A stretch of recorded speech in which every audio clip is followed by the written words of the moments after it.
What's up, guys? I figured that I would answer the questions. I have a lot of stuff to do, but I wanted to answer the top 5 questions from my post yesterday. Luckily enough, got the opportunity to go and speak about HYPERDRIVE on the news the other morning. Thanks again to Lauren Fitting TV and Melon Brand for setting that up. That was awesome. But the first question that was actually pretty damn good was by Mad Momo. He had asked, how many days did you shoot for, and what was up with the GTR Benz dude and using his doors? So, first of all, I guess I'm gonna go straight into the GTR guy and using his doors. His name is Omar, and you know, Omar is probably one of my favorite characters on the show. He has a massive heart, and although, you know, the show may portray him to be a certain way, he was really an awesome person to get to know. Great guy, huge heart, giving, very, very sarcastic and funny, which was great to be around. Just in general, you know, sometimes the show could get a little serious at times, and you know, like people's cars were breaking and this and that, and we always kind of left it up to Omar to kind of break that tension and ease things up. So what's up with him using his doors? Here's the thing with that is, like, I thought it was absolutely brilliant, to tell you the truth, because, you know, like, he came up when we were trying to practice and everything, and granted, we didn't practice on that specific task. Like, we didn't, all the practice we got was more just to fill your car out, like on a skid pad for the most part. It wasn't any of the challenges. We didn't get to test any of the challenges. We got to go up the leveler, but we didn't get to balance the leveler. And the only reason we got to go up the leveler is to make sure that the lowest cars could actually get up it, because there was a lip on the ramp, you know, and you have to make sure that all the cars clear, otherwise it's unfair. So every contestant got the chance to go up the leveler and then down the leveler, and that was it. No practice at all. Omar, on the other hand, when we were practicing, and you know, they had said, hey, you know, you're gonna need to, you know, slide into these clipping points, and those are gonna be deductions if you don't hit them. He straight up said, guys, I can't do that.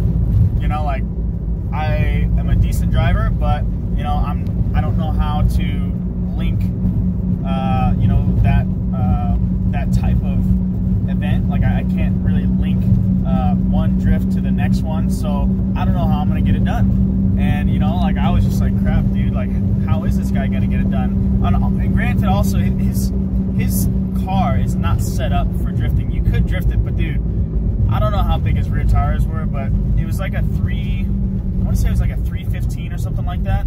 And that car, when it's hooked up, which is going to be pretty much all the time, because it's not meant to just slide around and you know, lose traction and be controlled when it's losing traction like that. That's a very difficult car to slide left and right in, like Manji, which is what we call like a left to right drift in one consecutive motion, easily. That's a hard thing to do. So when he did that behind the screen, I was blown away. I wasn't mad at all. I was like, holy crap, this dude totally just found a loophole in the rules and made it work for him. And you know what? Great on him. I'm super competitive when it comes to competition and sports in general. Anything that flies within the rules, to me, is, you know, okay. So props for Omar for doing that. I thought it was brilliant, to tell you the truth. He couldn't get it done, but he found a loophole that enabled him to get it done without getting deductions and still get through the course without messing up his car. You know, like, after that, the rules had to be changed, but that was pretty damn awesome. So Omar, you're freaking awesome. Also, on the way back from our HYPERDRIVE release party in New Jersey at E-Town, English Town, Omar, like, found out that I was driving all the way over there and then back, and he was like, dude, you should stop by and come out to dinner with me, Andrew, and Jordan. And Jordan has the twin-turbo Lambo, and you know, Omar let me drive his McLaren, which I accidentally broke on accident. I definitely didn't mean to do that. Really sorry about that, bro. I know it's probably not very cheap to fix, but you know, I definitely offered, and like, was going to be, because I'd probably spend the rest of my life trying to pay off the bill to fix that thing. But he wouldn't let me pay, and just said, you know, that was going to happen, whether it was you or someone else or me trying stupid stuff in this McLaren. But once in a lifetime opportunity for me to drive a McLaren, and you know, he let me drift it around in a parking lot. That was sick.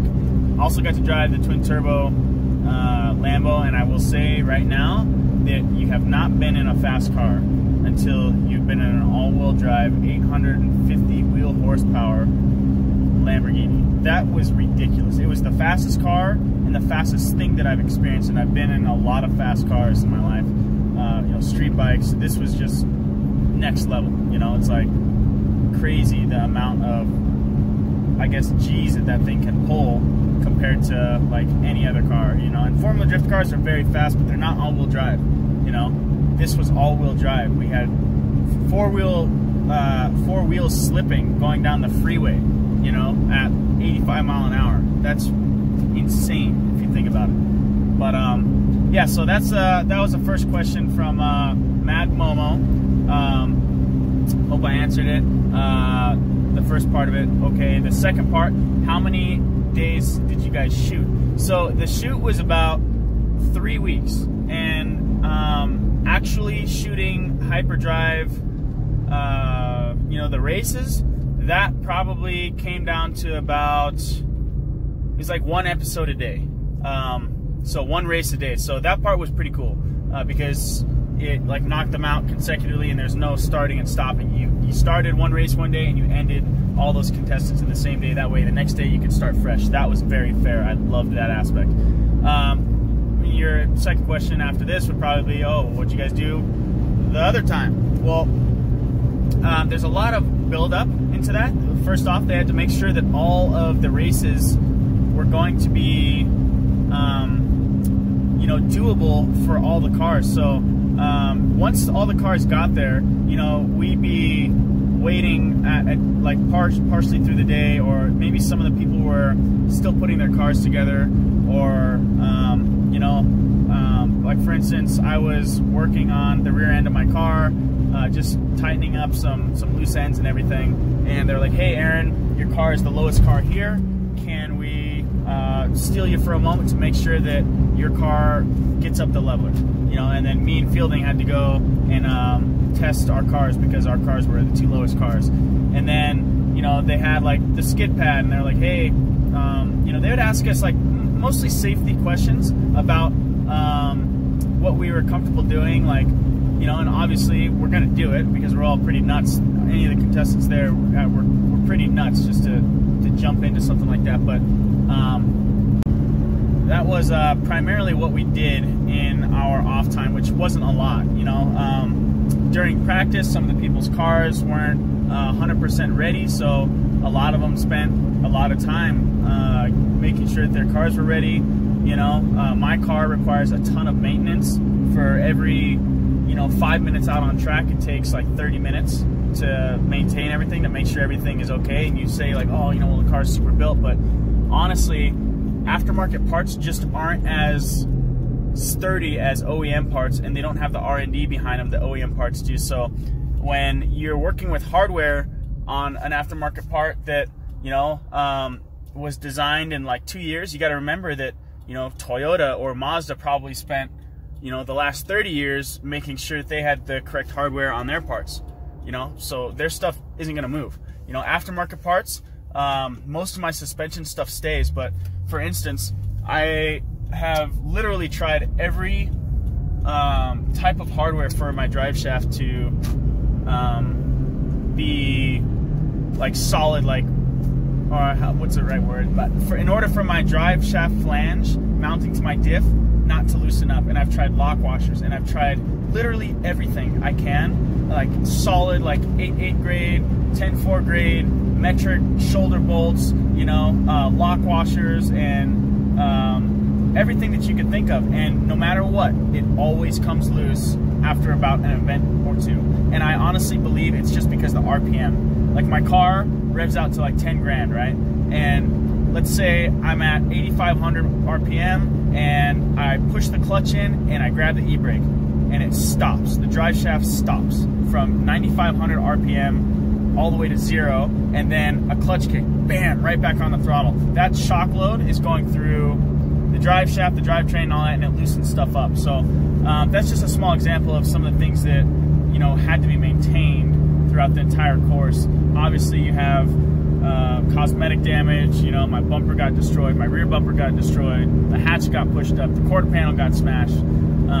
That's just my car. You know, I broke a lower control arm behind. You know, I was able to swap it out, but you know, that takes time. Those are all things that we did. And then also, you know, we had to, some of the international drivers, their cars were a little bit late at the docks for whatever reason. You know, certain docks and international shipping has always been a pain in the U.S. in my opinion. And so customs would hold the cars, so, you know, it's unfair for us to start on time because, you know, these cars are being held up, so why do they get to practice when no one else does? And it's like, you know, we gotta wait. So that's why we shot for so long. The actual shooting of each race was 1 episode a day for the whole thing. So you filter that in, and they were all consecutive. So days like 1 through 10 were all episodes. Or I would say like days 20 through 30 or 32 were all episodes. So hope that answers your question correctly. All right, so the second question is from Ryan Watts _04, and it was, why were they casting these time attack and drag racing dudes? It seemed to be like this was a show for drifting. Sorry if I didn't word that correctly. Showing off the drifters. So you know, I'm not gonna lie, if you could drift, that's just going to help you no matter what. You know, it's that skill in being able to link things in like you know, tight configurations or whatever. That's just, you know, a testament to your driving ability as a car driver in ultimate control of the vehicle that you're piloting at that moment. But the show, it wasn't planned out to be a competition for drifters only. If you drifted it, you know, or if you were a drift driver who had obviously like big skill, you know, if you're a professional drifter, you're gonna have an easier time getting through the course. But again, you know, during practice and everything, you know, I saw Michael Pettiford, which was the guy in the Corvette, probably do some of the most impressive maneuvers that any of us had done. But, you know, when it came down to the actual race, you know, he obviously cracked and, you know, kind of dropped the ball on it and didn't produce what he was supposed to do in the competition. But that's just the nature of competition in itself. Also, you know, there were aspects of the course that were geared for time attack. You know, there's long straights between each of those, I guess, small, or between each obstacle there was long straights. And if you're going 50 mile an hour, you know, and the next competitor was doing 35 or 40, that's going to equate to like 15 or 20 seconds. Literally, like it's just, you know, throughout the whole course, that stuff actually does pay a huge part of it, you know, the time between the courses. Obviously, they're limited for screen time. They can only show, you know, parts of each competition or each race, so they had to fit it all into one tiny bundle, and then, you know, Netflix had to put it out. So you got to realize that, you know, if they're showing 3 minutes of someone's race, you know, that race was probably up to 8-9 minutes long, maybe. You know, it could be even up to 15 minutes long, but they can only shove so much of it into the actual playable screen time. So, you know, as much as it seemed like it was a show for drifting, it really wasn't. It definitely helped you as a driver, and if any of those time attack or drag racing drivers had skill, you know, that was specific to drifting, it would have been a different story. But, you know, you could say the same thing for my car versus like the twin turbo Lambo. You know, the twin turbo Lambo was probably more equipped to do this track than my car was. Even though it's a drift car, you know, like the twin turbo Lambo was probably a sturdier build because there's less suspension tweaking on it. You know, all the arms are still OEM. You know, it could slide on the rails. My car, man, if I would have made a rail slide pass, I don't even know what the hell would have happened. Like, it probably would have folded my thing in like taco style or something. I don't know. I mean, honestly, I think it would have been okay, but I just don't know what would have happened. But yeah, so that, you know, I hope that kind of sheds a little bit of light on that one. It's kind of a tricky question. Obviously, you know, drifting skill is better than non-drifting skill. If your car can drift and you can drift the car, you're going to have an easier time doing it just because you have more control. So you could say that as the track was more geared to different types of car control rather than drifting, you know, rather than just, okay, it was a drift course, which it really wasn't. Anyways, yeah, I hope that answered the question. If not, you know, comment. I'll try to do my best to clean that answer up a little bit for you, or give a list, or at least give a little bit more insight on it. All right, question number 3 is from @blackmarket.team, and the question is, what did you guys do in your downtime? I will say personally, for me, I can't speak for everyone, and I know like some of the other people too, but personally for me, I had no downtime. Like literally the entire time between running the car, you know, you got to remember that my car was freshly painted, so when it showed up, we still had to install the livery, all the vinyl, the graphics, and all that stuff, and then I had to make sure that, you know, the body kit didn't rub anywhere, like for the steering. You know, obviously if the wheel hit the front bumper and it stopped from turning, that would be something that might mess me up during the run, so I had to take care of that. That took like 2 days to install all the Super Wow Factory vinyl, the reflective lightning and all that stuff. Then there was a lot of upkeep, you know, between practice and just making sure the car was solid on the skid pad and doing certain maneuvers they said that would be helpful for us to get through the course. Like they told us, hey, you're gonna need to learn how to do this Rockford turn. You know, between doing all that stuff, changing tires, adding fuel, making sure the car was good, the camera equipment had to go in and out of the car to get in cabin stuff. You know, they had to figure out to make sure that all that stuff was going to actually be like able to fit in your car. So, you know, that took a day for each car, and you know, I had no downtime. You know, we had to be at the track by like, let's say 2 o'clock in the afternoon, and then we would leave the track at like 6 a.m., sometimes 7 a.m., right? So that entire time you were literally doing non-stop stuff, whether it's an interview, you know, meeting production, or answering questions, or just film stuff that a production needs in order to make all this stuff happen.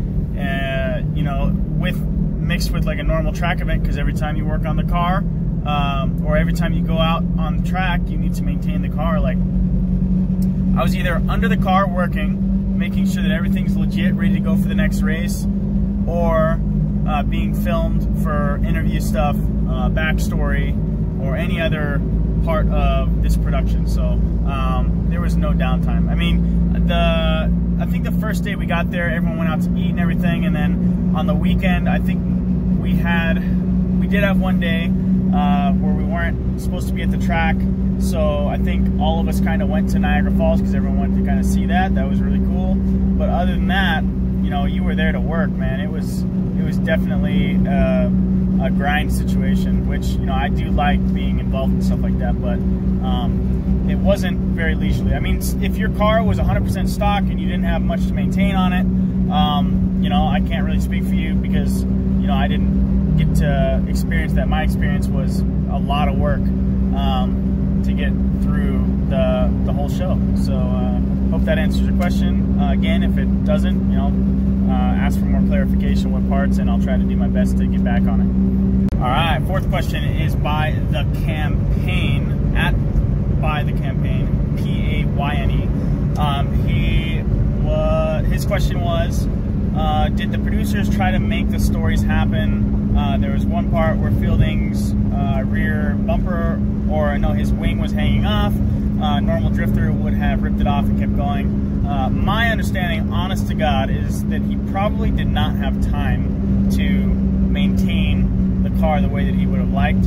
And as long as the car was structurally driving straight, which it probably wasn't, because, you know, we talked and he said that his car was a little tweaked, he had bigger concerns than the aesthetics of the car. And I think that was kind of a testament to moving on. You know, you have less people in the competition, so that means that you have less time in between each each race, things kind of ramp up. It's not linear, it just ramps up real quick. So did they try to make the stories happen? I don't think they did. I think that they had, you know, 30 people from crazy backgrounds with different walks of life, and everyone brought a different story to the table. No one's story was like better than the next guy's, you know, like it was like you have all these people with crazy life situations, you know, things that they're trying to overcome in life to even get to the track at all.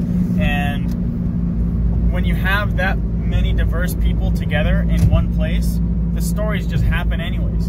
You know, it's not like they had to push anything, and that's part of casting. You know, they are looking for people who live these abnormally healthy or at least positive lives. You know, people who are dealing with you know, things that might not be favorable to their life situation, but they're dealing with the best way that they can, and they're enjoying themselves and trying to make the best out of life with their situation, and that's through the automotive scene, you know. So I don't think that they really pushed any stories, you know, like no one ever said like, hey man, you know, I need you to cry right now, you know, like they didn't do that. You know, they said, hey man, like we need you to, you know, Aaron, we need you to talk about your brothers and sisters right now because, you know, that would add to the story. It's like, no.